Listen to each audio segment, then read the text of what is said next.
Hello student, तो आज हम पढ़ेंगे स्ट्रक्चर ऑफ एटम, जो आपका 11th क्लास का सेकंड चैप्टर है, स्ट्रक्चर ऑफ एटम। इसमें आज इस वीडियो में पढ़ेंगे discovery of electron, discovery of proton, Rutherford model and Thomson model. चलिए शुरू करते हैं। सबसे पहले discovery of electron.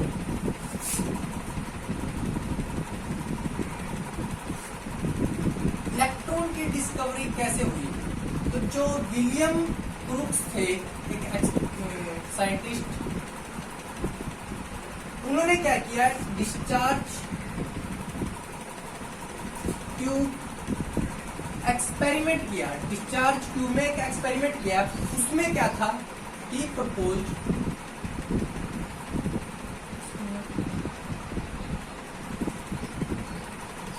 Conduction of electricity through gases at low pressure. Pressure क्या होना चाहिए? लो होना चाहिए, और टेम्परेचर हाई टेम्परेचर। तो इसने क्या किया, कंडक्शन ऑफ इलेक्ट्रिसिटी का मतलब क्या? Flow of charge particle. तो देखते हैं आप कैसे किया इसने।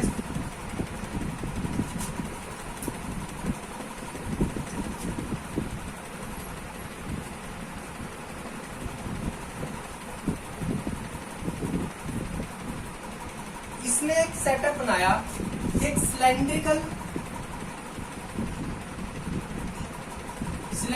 ट्यूब ली। उसमें दो मेटल इलेक्ट्रोड थी। ये मेटल इलेक्ट्रोड एक बैटरी के साथ कनेक्टेड थी, यानी कि ये वोल्टेज होगी। ये एनोड, ये कैथोड, और यहाँ पे वैक्यूम पंप। इसमें हमारी गैसेस प्रेजेंट है। तो क्या होगा, जब हम वोल्टेज को इंक्रीज करेंगे तो क्या होगा, जो यहाँ से चार्ज पार्टिकल है, यहाँ से कैथोड से चार्ज पार्टिकल मूव करेंगे एनोड की तरफ। जो चार्ज पार्टिकल कैथोड से एनोड की तरफ मूव कर रहे हैं वही क्या है, हमारा कैथोड रेज। कैथोड रेज को हम बोलते हैं इलेक्ट्रॉन। नेगेटिव चार्ज पार्टिकल ही होते हैं वो। देखते हैं ये वोल्टेज था। तो इट कंस्ट्रक्शन करेंगे हम। कंस्ट्रक्शन में लिखेंगे it consist of cylindrical discharge tube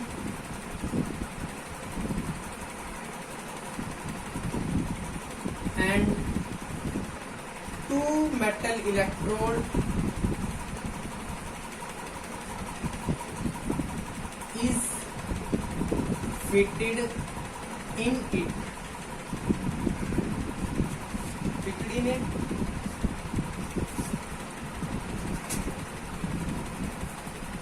Applied when voltage is applied, then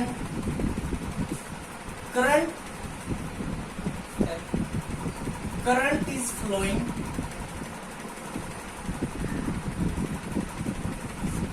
through discharge tube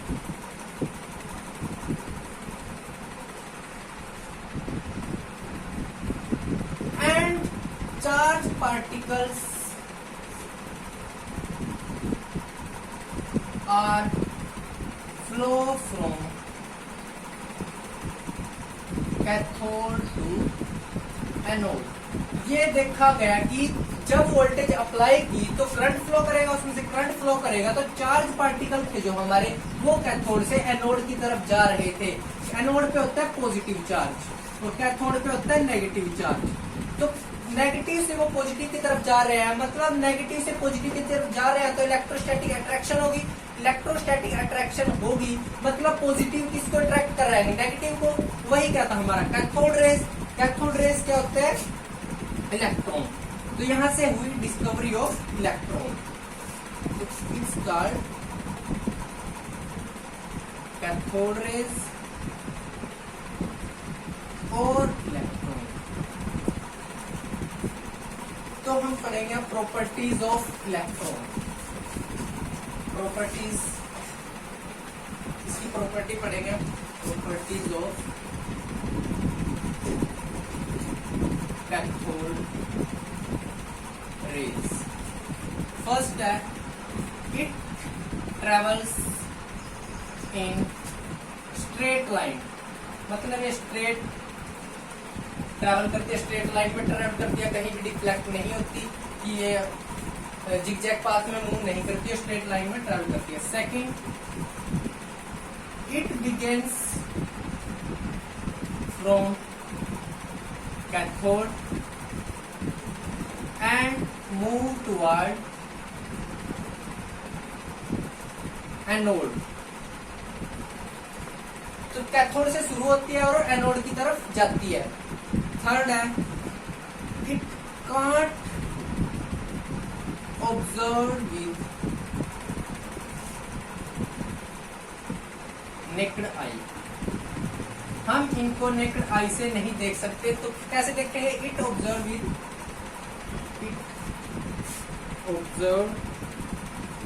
with the help of material like fluorescence और phosphorescence।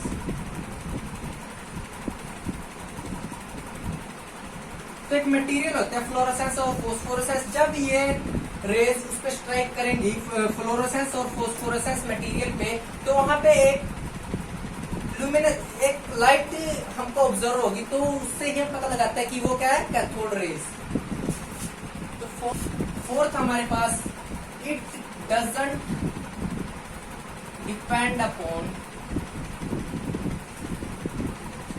Nature of gas,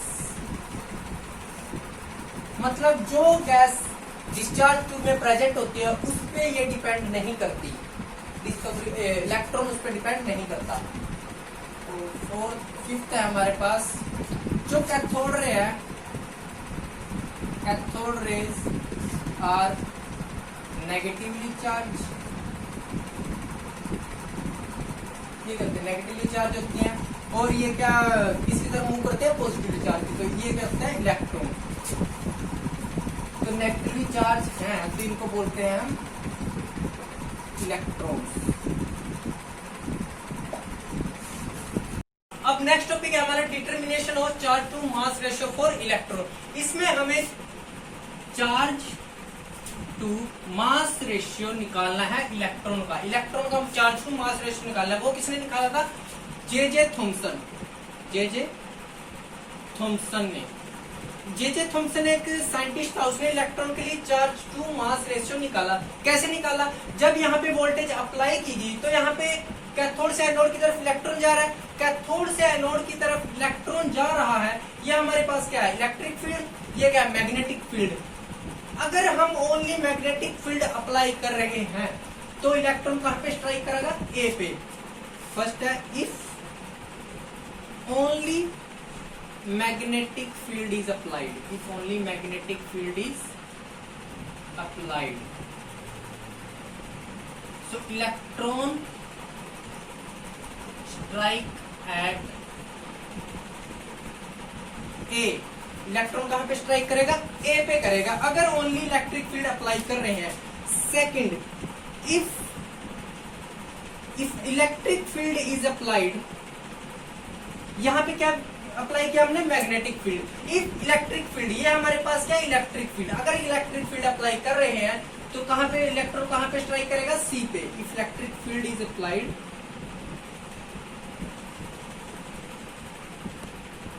electron strike at C. अगर ना तो हम electric field apply कर रहे हैं और ना ही मैग्नेटिक फील्ड अप्लाई कर रहे हैं, तो इलेक्ट्रॉन कहां पे स्ट्राइक करेगा, बी पे। इसी ऑब्जर्वेशन को देखते हुए जे थॉमसन ने चार्ज टू मास रेशियो निकाला। एक्यूरेट मेजरमेंट करके जे थॉमसन ने चार्ज टू मास रेशियो निकाला। तो उसने क्या ऑब्जर्व किया, हम देखते हैं अभी। According to Thomson, according to Thomson, amount of deviation of electron in presence of magnetic field and electric field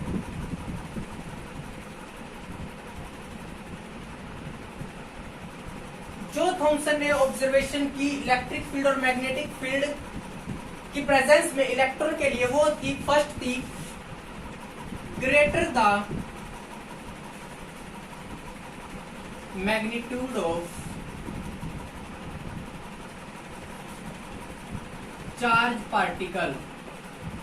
charge particle क्या है हमारा? Electron. Greater the magnitude of charge particle that is electron, greater will be the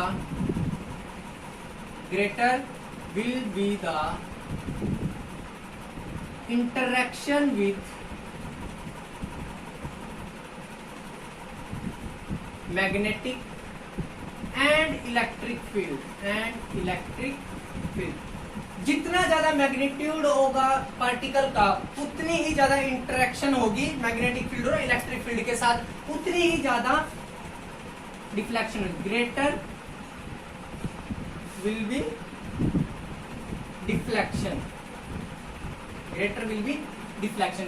ये देखा गया, first observation ये थी जितना charge ज्यादा होगा उतनी ही ज्यादा इंटरेक्शन होगी और उतनी ही ज्यादा डिफ्लेक्शन होगी।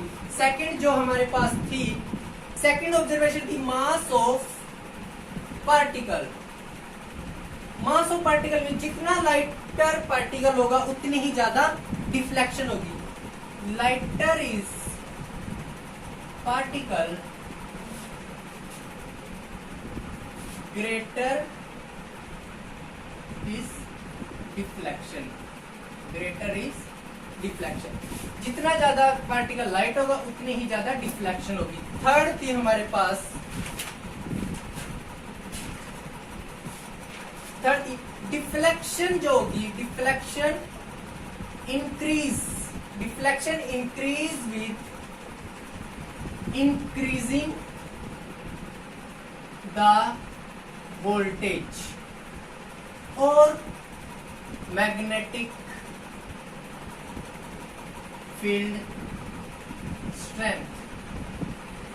तो थर्ड थी हमारे पास ये थी कि अगर हम वोल्टेज को इंक्रीज करेंगे तो क्या होगी? डिफ्लेक्शन भी इलेक्ट्रॉन में ज्यादा होगी। तो ये था हमारे पास। यहां से उसने निकाला चार्ज टू मास रेशियो। इन तीन ऑब्जर्वेशन को देख के उसने निकाला charge to mass ratio for electron.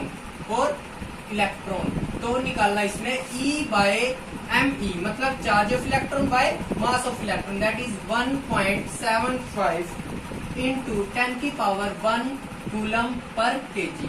मास होगा वो केजी में होगा और चार्ज हमारा कूलम में होगा। तो ये था हमारा charge to mass ratio for electron. अब है हमारे पास charge of electron. Charge of electron किसने बताया? R.A. मिलिकन ने एक एक्सपेरिमेंट किया, ऑयल ड्रॉप एक्सपेरिमेंट की हेल्प से मिलिकन ने इलेक्ट्रॉन पे क्या चार्ज होता है वो बताया हमें। तो वो था E/me, that is 1.6 into 10⁻⁻19 coulomb. ये हमारे पास इलेक्ट्रॉन का चार्ज होता है। इलेक्ट्रॉन पे जो चार्ज किसने बताया? मिलिकन ने। यदि माइनस में ले लेते हैं इसको, क्योंकि इलेक्ट्रॉन पे चार्ज करता है माइनस। अब है हमारे पास डिस्कवरी ऑफ प्रोटॉन। अब है हमारे पास डिस्कवरी ऑफ प्रोटॉन। प्रोटॉन की डिस्कवरी कैसे हुई? That is anode rays. तो गोल्डस्टीन ने क्या किया? गोल्डस्टीन एक साइंटिस्ट था, उसने क्या किया? एक कैथोड, परफोरेटेड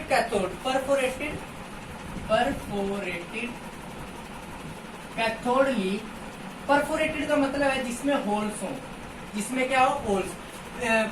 गोल्डस्टीन ने मॉडिफाई किया। Goldstein modified the discharge tube,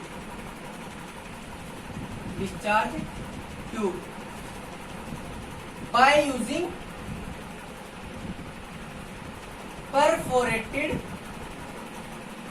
cathode. Perforated cathode का मतलब है यहाँ पे जिसमें होल्स हो, होल्स है, जैसे एक कैथोड है इसमें होल्स हैं, ये होल्स हो गए, ये था परफोरेटेड कैथोड का।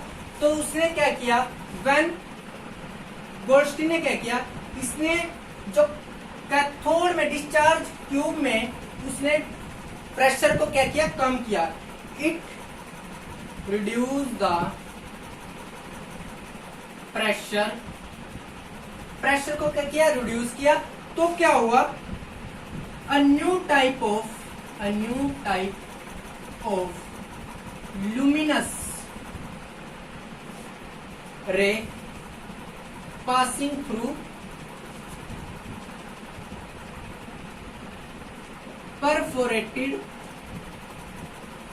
कैथोड। जब उसने प्रेशर को रिड्यूस किया, वोल्टेज अप्लाई की, तो क्या हुआ, जो हमारे पास एक ल्यूमिनस रे पास हुई, कहां से पास हुई, एक परफोरेटेड कैथोड से। ये एक परफोरेटेड कैथोड है, इसमें से एक रे पास हुई, वो रे क्या थी, कैथोड के अपोजिट थी। दिस रे इज अपोजिट टू कैथोड, मतलब कैथोड के अपोजिट वो मूव कर रही थी, फ्लो कर रही थी, तो उसको हम बोलेंगे एनोड रेज। एनोड, जो रे उस परफोरेटेड कैथोड में से मूव की उसको बोलते हैं हम एनोड रेज, मतलब वो प्रोटोन ही होता है हमारे पास, पॉजिटिव रेज। अब हम पढ़ेंगे properties of anode raise. Anode rays की प्रॉपर्टी क्या होती है, जो पॉजिटिव चार्ज होता है पार्टिकल के, positive charge of particle depend करता है nature of gas, nature of gas. Electron जो कैथोड रेज होती है वो हमारे पास नेचर ऑफ गैस पे डिपेंड नहीं करती, पर anode rays nature of gas पे डिपेंड करती हैं। तो positive charge of electron depend upon nature of gas, first तो हो गया। सेकंड हो गया हमारे पास जो चार्ज टू मास रेशियो होता है, चार्ज टू मास रेशियो होता है, वो डिपेंड करता है, डिपेंड अपॉन गैसेस। जो चार्ज टू मास रेशियो होता है पार्टिकल का, पार्टिकल का चार्ज टू मास रेशियो वो डिपेंड करता है गैसेस पे, जहां से ये ओरिजिनेट होते हैं, जहां से क्या होता है, ओरिजिनेट। तो थर्ड है हमारे पास the behaviour of these particles, these particle मतलब anode rays, these particle is opposite to cathode rays. Cathode rays के अपोजिट होता है, मतलब इलेक्ट्रॉन के, इन मैग्नेटिक फील्ड। मतलब जो बिहेवियर होता है इन एनोड रेज का वो किसके अपोजिट होता है, कैथोड रेज के ही अपोजिट होता है, इलेक्ट्रॉन के ही अपोजिट होता है, किसमें, मैग्नेटिक फील्ड में। तो ये था हमारे पास प्रॉपर्टीज ऑफ एनोड रेज। अगला हमारा टॉपिक है Thomson model of an atom. Thomson ने क्या कहा, इसमें क्या कहा, जो एटम्स होता है, एटम हमारा स्फेरिकल होता है। एटम कैसा होता है, स्फेरिकल। और उस एटम में ये क्या होता है हमारा, पॉजिटिव चार्ज। यहाँ पे क्या होता है, पॉजिटिव, ये क्या होता है हमारा, पॉजिटिव चार्ज। ये होता है पॉजिटिव चार्ज। इसके अंदर नेगेटिव चार्ज, इसके अंदर क्या होते हैं, नेगेटिव चार्ज पार्टिकल प्रेजेंट होते हैं। नेगेटिव चार्ज पार्टिकल कौन से होते हैं हमारे पास, इलेक्ट्रॉन। मतलब उसने क्या कहा कि जो ये हमारा एटम्स होता है वो स्फेरिकल शेप का होता है और उस पे हमारा पॉजिटिव चार्ज होता है। पॉजिटिव चार्ज के अंदर इलेक्ट्रॉन प्रेजेंट होते हैं और वो पॉजिटिव चार्ज और नेगेटिव चार्ज होता है वो इक्वल इन मैग्नीट्यूड होता है। Positive charge and negative charge are equal in magnitude. अगर पॉजिटिव और नेगेटिव चार्ज मैग्नीट्यूड में इक्वल हो गया, इसका मतलब एटम क्या हो गया, न्यूट्रल। एटम क्या हो गया, न्यूट्रल, क्योंकि पॉजिटिव और नेगेटिव क्या हो गए, बराबर हो गए, तो एटम क्या हो गया, न्यूट्रल। और उसने क्या कहा, जो मास ऑफ एटम होता है वो कहां पे वो स्प्रेड होता है पूरे एटम पे। जो मास होता है वो किस पे स्प्रेड होता है, पूरे एटम पे। इसकी ड्रॉबैक क्या थी, हम ड्रॉबैक लिखेंगे यहाँ पे इसकी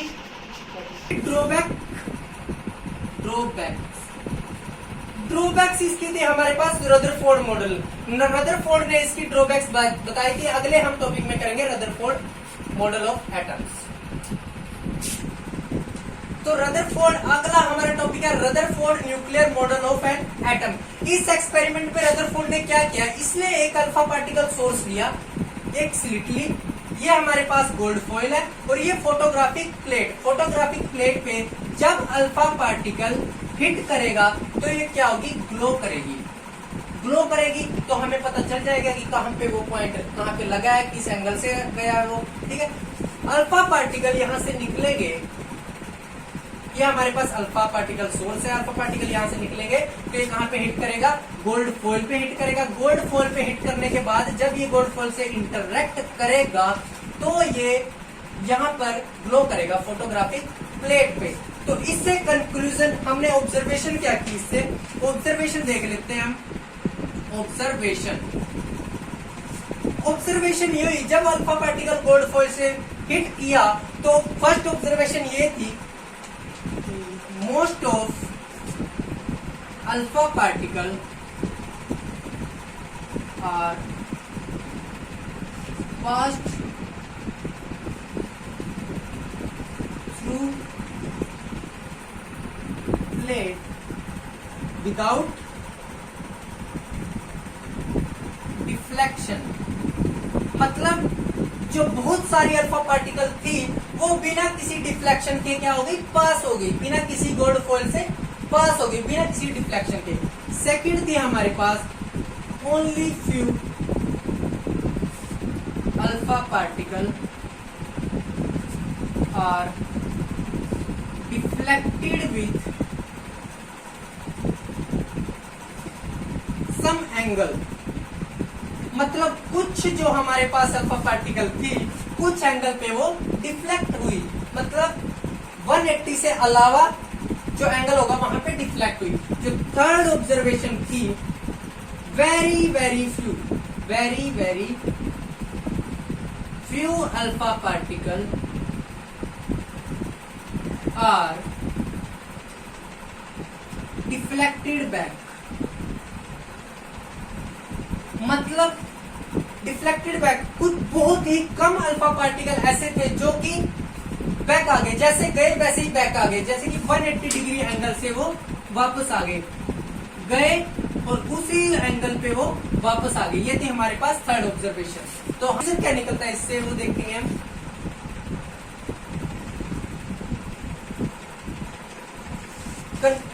कंक्लूजन हमारे पास ये निकलता है इससे, जो फर्स्ट हमारे पास थी कि जो बहुत सारी अल्फा पार्टिकल थी वो क्या होगी थी, बिना किसी डिफ्लेक्शन के वो पास होगी। तो लिखने के most of space is empty, most of space is empty.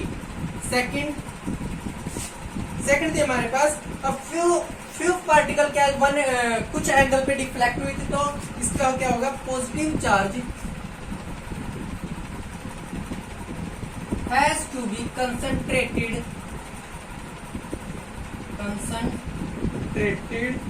in small volume।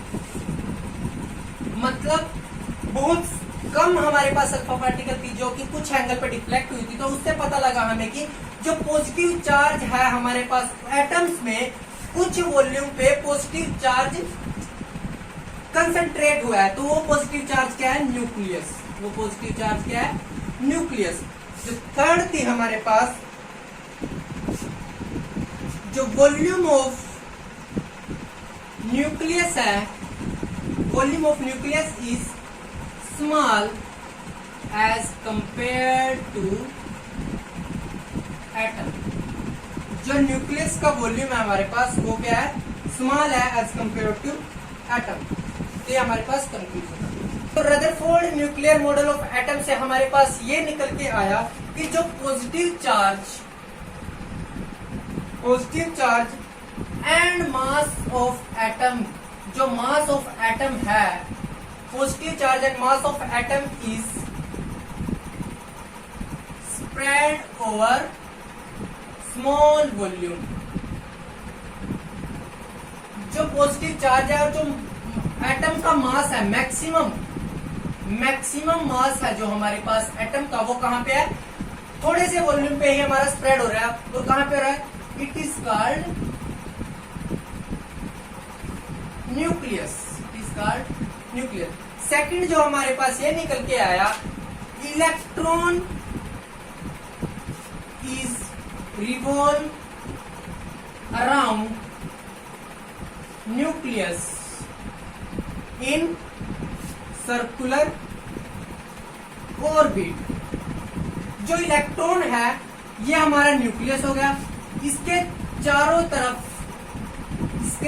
तरफ इलेक्ट्रॉन क्या कर रहे हैं, रिवॉल्व कर रहे हैं सर्कुलर ऑर्बिट में, एक ऑर्बिट में वो क्या कर रहे हैं, मूव कर रहे हैं। ये हमारे पास सेकंड था। थर्ड था हमारे पास जो इलेक्ट्रॉन है, electron and nucleus is held together with electrostatic interaction, sorry attraction. तो थर्ड था हमारे पास इलेक्ट्रॉन एंड न्यूक्लियस क्या कर रहे हैं, वो एक दूसरे के साथ जुड़े हुए हैं इलेक्ट्रोस्टैटिक अट्रैक्शन। बाकी टॉपिक हम नेक्स्ट वीडियो में